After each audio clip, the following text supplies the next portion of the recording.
नमस्कार, आप देख रहे हैं लोकमत हिंदी। मेरा नाम है सुमित कनौजी। अभिनेता सैफ अली खान पर हुए हमले को 48 घंटे से ज्यादा का समय बीत चुका है, लेकिन इस मामले में पुलिस को अब तक आरोपी नहीं मिला है।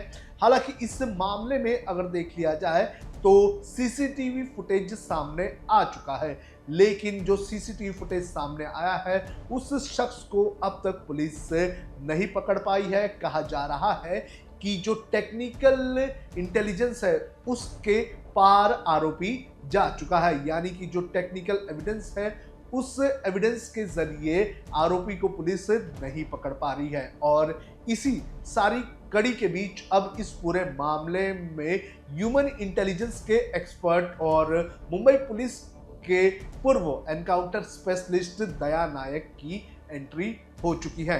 आपको बता दें कि दया नायक इस वक्त मुंबई क्राइम ब्रांच की यूनिट 11 में कार्यरत हैं और उनका जुरिडिक्शन जो है वो बांद्रा इलाका ही आता है, जहां पर सैफ अली खान का घर है और जहां पर सैफ अली खान के ऊपर हमला हुआ था। और जैसे ही ये हमला हुआ उसकी अगली सुबह जो एनकाउंटर स्पेशलिस्ट है दया नायक, वो भी सैफ अली खान के बिल्डिंग में पहुंचे और यहां पहुंचकर उन्होंने इस पूरे मामले की तहकीकात कर दी। आपको ये भी बता दें कि जो 15 टीम मुंबई पुलिस ने बनाई है उस 15 टीम में एक टीम दया नायक की है और ये टीम लगातार जो है इस पूरे मामले में तहकीकात करने में लगी हुई है।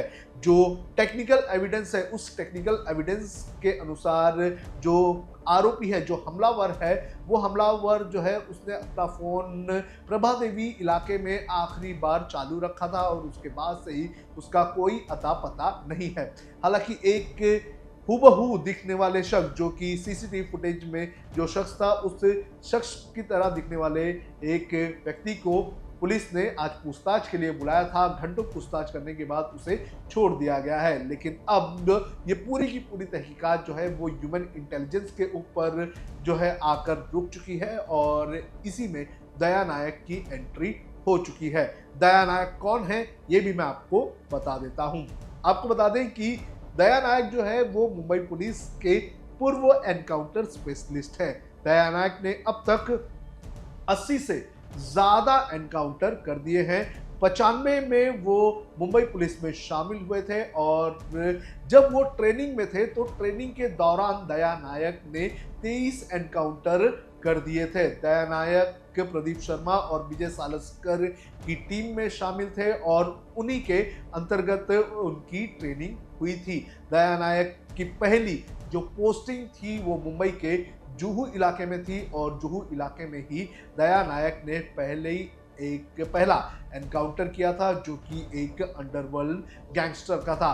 आपको बता दें कि 90 के दशक में, 90 से लेकर 2000 के दशक में जो अंडरवर्ल्ड था वो अपनी चरम सीमा पर था और मुंबई पुलिस जो है उस पर लगातार अंडरवर्ल्ड को खत्म करने में विफल साबित होने का आरोप लग रहा था। और उसी वक्त एनकाउंटर स्पेशलिस्ट की एक टीम बनाई गई थी और उस एनकाउंटर स्पेशलिस्ट की टीमों में दया नायक भी शामिल थे और दया नायक ने कई सारे जो अंडरवर्ल्ड के लोग थे उन्हें मार गिराने का काम किया था। जो अब तक की जानकारी है, जो अब तक का दया नायक का रिकॉर्ड है, उस रिकॉर्ड के अनुसार 83 एनकाउंटर अब तक दया नायक ने किए हैं। दया नायक की अगर बात करें तो 90 के दशक में दया नायक ने अपना जो ह्यूमन इंटेलिजेंस है उसे भी बड़े पैमाने पर स्ट्रॉन्ग कर लिया था। ह्यूमन इंटेलिजेंस ये यानी कि जो खबरियों का नेटवर्क होता है उनके जरिए इंफॉर्मेशन हासिल करना। तो दया नायक ने अपना जो नेटवर्क है वो काफ़ी ज़्यादा स्ट्रॉन्ग बना लिया था और इसीलिए दया नायक को एनकाउंटर स्पेशलिस्ट के साथ साथ एक सुपर कॉप भी कहा जाता था। दया नायक के ऊपर बॉलीवुड ने कई सारी फिल्में बनाई है, जिसमें अब तक 56 और कई सारी फिल्में शामिल है। दया नायक इस वक्त मुंबई क्राइम ब्रांच की यूनिट 11 में कार्यरत है और उस यूनिट 11 का नेतृत्व वो करते हैं। हालांकि दया नायक उस वक्त सबसे ज्यादा चर्चा में आ गए थे जब एक एक ऑफिसर रहते हुए, एक छोटा ऑफिसर रहते हुए दया नायक ने अपने गांव में एक स्कूल बनाया था और उस स्कूल के इनॉग्रेशन के लिए अमिताभ बच्चन जैसे कई बड़ी सेलिब्रिटीज को हेलीकॉप्टर के जरिए लाया गया था। उस वक्त दया नायक पर अंडरवर्ल्ड के साथ काम करने और सांठगांठ का आरोप लगा था। यही नहीं, दया नायक के ऊपर मकोका के चार्जेस भी लगे थे। दया नायक को सस्पेंड भी कर दिया गया था, लेकिन दया नायक के ऊपर जो आरोप लगे थे उसे कोर्ट ने खारिज कर दिया था और फिर से 2012 में दया नायक को वापस से मुंबई पुलिस में रजिस्ट्रेट कर दिया था।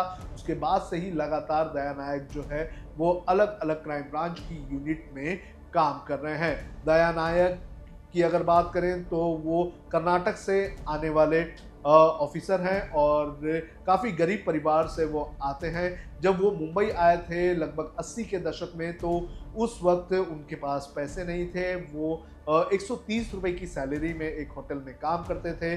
सुबह काम करते थे, शाम को पढ़ाई करते थे। उनके जिस होटल में वो काम करते थे वेटर का, उस होटल के मालिक ने ही ग्रेजुएशन तक की पढ़ाई जो है वो दया नायक की करवाई थी। उसके बाद दया नायक जो है वो पुलिस में शामिल हुए थे। पुलिस में जब उनकी परीक्षा चल रही थी, जब वो पुलिस का टेस्ट दे रहे थे, तो कहा जाता है कि वो दौड़ करते वक्त, भागते वक्त गिर गए थे और उस वक्त ये कहा जा रहा था कि दया नायक का पुलिस बनना मुश्किल है। और उसी वक्त विजय सालस्कर ने दया नायक को हाथ देकर उठाया था और उसके बाद से ही लगातार दया नायक जो है विजय सालस्कर के अंतर्गत ट्रेनिंग करते रहे। विजय सालस्कर की अगर बात करें तो वो भी मुंबई पुलिस के एनकाउंटर स्पेशलिस्ट थे। 26/11 आतंकी हमले में विजय सालस्कर को जो गोली मारी गई थी वो कसाब की तरफ से मारी गई थी। जेवियर्स कॉलेज के पीछे की जो गली थी वहाँ पर जो विजय सालस्कर थे वो अपनी टीम के साथ पहुंचे हुए थे और नारियल के पेड़ के पीछे छुपकर अजमल कसाब जो है वो बैठा हुआ था।